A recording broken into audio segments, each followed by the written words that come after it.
प्यारे बच्चों नमस्कार। मैं अंजू भाटिया आपकी मैथ्स की क्लास में आपका स्वागत करती हूँ। आज की क्लास भी हमारी इंटीग्रेशन की तीसरी क्लास है, जिसमें हम ट्रिग्नोमेट्रिक फंक्शन के इंटीग्रेशन की बात करेंगे। तो मैं शुरुआत करती हूँ।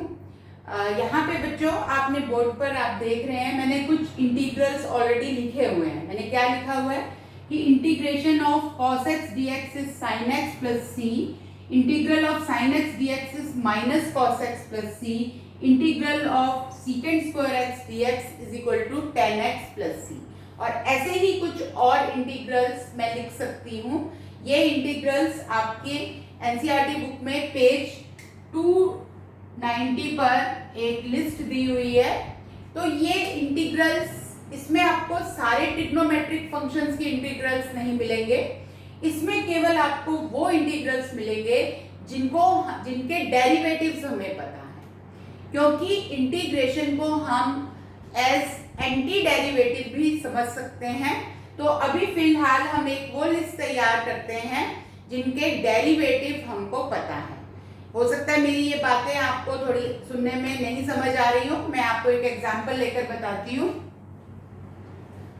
देखो बच्चों, मैंने लिखा हुआ है cos x का इंटीग्रल sin x। आप सबने डेरिवेटिव्स बहुत अच्छी तरह किए हुए हैं। आपको पता है कि sin x का डेरिवेटिव क्या होता है, cos x। ये आपको सबको पता है। तो अगर मुझे cos x का इंटीग्रल लेना है तो वो होगा बच्चों sin x plus C.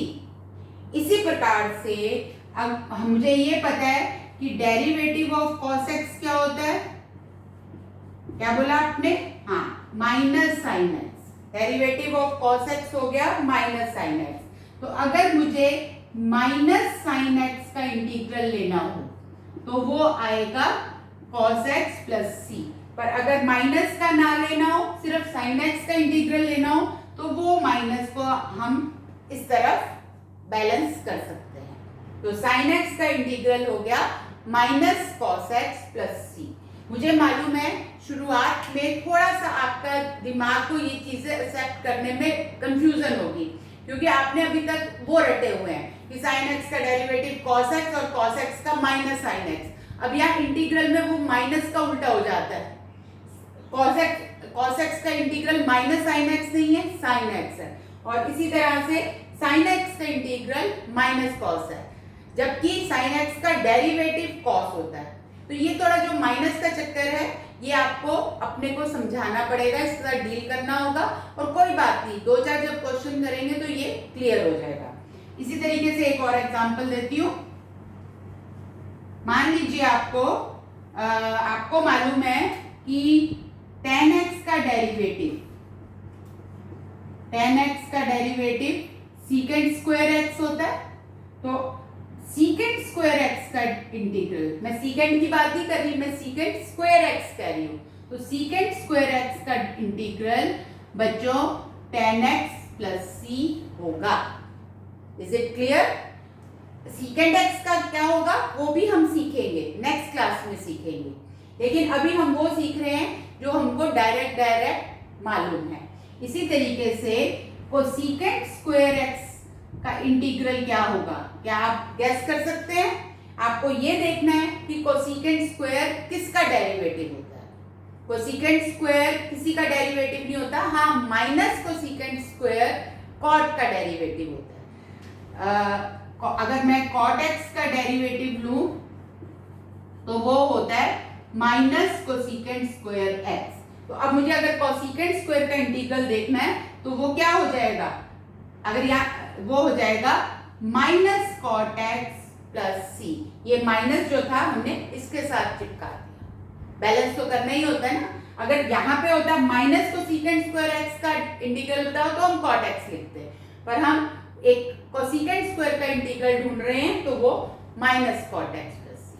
I hope आप समझ गए होंगे। एक चलो मैं आपका टेस्ट, छोटा सा एक टेस्ट में क्वेश्चन पूछती हूँ। मैं अब आपसे पूछ रही हूँ कि अगर secant x tan x हो तो इसका इंटीग्रल क्या होगा, सीकेंट एक्स tan x का इंटीग्रल क्या होगा। तो आपको क्या सोचना है, आप अपने दिमाग से पूछें, अपनी मेमोरी से पूछें कि सीकेंट एक्स tan x किसका डेरिवेटिव होता है। याद आ गया, सीकेंट एक्स का डेरिवेटिव होता है। तो इसका मतलब सीकेंट एक्स tan x का इंटीग्रल सीकेंट एक्स प्लस सी होगा। आई थिंक आप अब ये वाला कॉन्सेप्ट आपको समझ आ रहा है। तो इस नाते हम कुछ समझ गए हैं और चलो अप्लाई करते हैं इन चीजों को अपने क्वेश्चंस पर, क्योंकि बच्चों कोई भी चीज समझने के बाद उसको अप्लाई करना बहुत जरूरी होता है, तभी हम उसको रिटेन कर पाते हैं अपने माइंड में। तो मैंने कुछ क्वेश्चंस लिखे हैं। मान लो हमें इंटीग्रल निकालना है sin x plus cos x dx का। तो हमने सीखा हुआ है कि हम इसके दो टुकड़े कर सकते हैं। वो दो टुकड़े आप बेशक करके दिखा दीजिए, अगर नहीं भी दिखाएंगे आप सीधा उत्तर लिख देंगे तो भी चलेगा। वो हम समझ चुके हैं कि ये dx इसके साथ भी है और ये इसके साथ भी है, ये दो सवाल है इकट्ठे जोड़े हुए हैं। तो sin x का इंटीग्रल अभी मैंने किया था क्या, माइनस cos x, और cos x का integral sin x plus c। इस c को मत भूलिएगा, ये कांस्टेंट ऑफ इंटीग्रेशन, ये जरूर लिखना। तो ये आ गया हमारा आंसर। अब मान लो एक आगे क्वेश्चन लेती हूँ, cosecant x plus cot x dx। मुझे इसका इंटीग्रल निकालना है। पहले तो इसको हल करें, ये जो बाहर है मल्टीप्लाई में, तो ये हो गया हमारा cosec square x plus cosecant x cot x dx। दो सवाल हैं इकट्ठे जोड़े हुए हैं, पहले इसको डील करते हैं फिर इसको डील करेंगे। तो कोसेकेंट चाहे तो आप इसको अलग अलग लिख भी लो, इसमें कोई प्रॉब्लम नहीं है।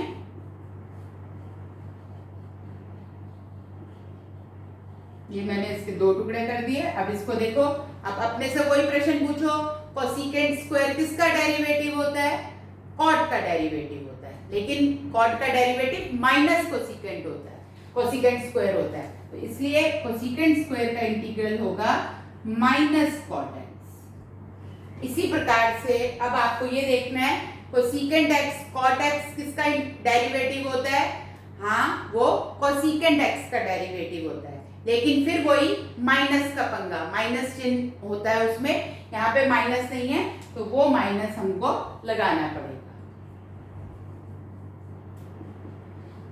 तो ये आ गया बच्चों हमारा answer.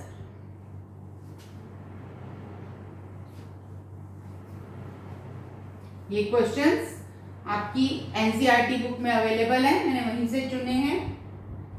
Third, 1 minus sine x upon cos square x dx। अब इसमें क्या करें, इसमें भी हम दो भाग कर सकते हैं क्वेश्चन के। एक तो 1 बाई कॉस स्क्वायर एक्स, इसको अलग अलग कर लिया, और एक sine x by cos square x dx। अब बच्चों एक क्षण रुककर हम सोचते हैं कि हम इसको कैसे ठीक ठाक करें कि हमें वो आंसर मालूम हो, हमको ये मालूम हो कि ये किसका डेरिवेटिव है। अब 1 बाय कॉस स्क्वायर सोचे तो वो तो किसी का डेरिवेटिव नहीं होता, लेकिन अगर मैं 1 बाई कॉस स्क्वायर को सीकेंट स्क्वायर एक्स dx लिख लूं तो वो tan x का डेरिवेटिव होता है। सिमिलरली अब इसको भी समझदारी से ठीक ठाक करना है। देखो ये कॉस स्क्वायर x है, तो इसको मैं ऐसे सोच सकती हूँ ना, sine x by cos x cos x। Cos square जो हुआ इसको मैं tan x मान लेती हूँ और ये कॉस x ऊपर आकर सीकेंट x। तो ये बन गया हमारा tan x secant x dx। अब बिल्कुल ठीक हो गया, ये दोनों ही किसी ना किसी चीज के डेरिवेटिव होते हैं। इसके भला ये हो गया tan x का डेरिवेटिव,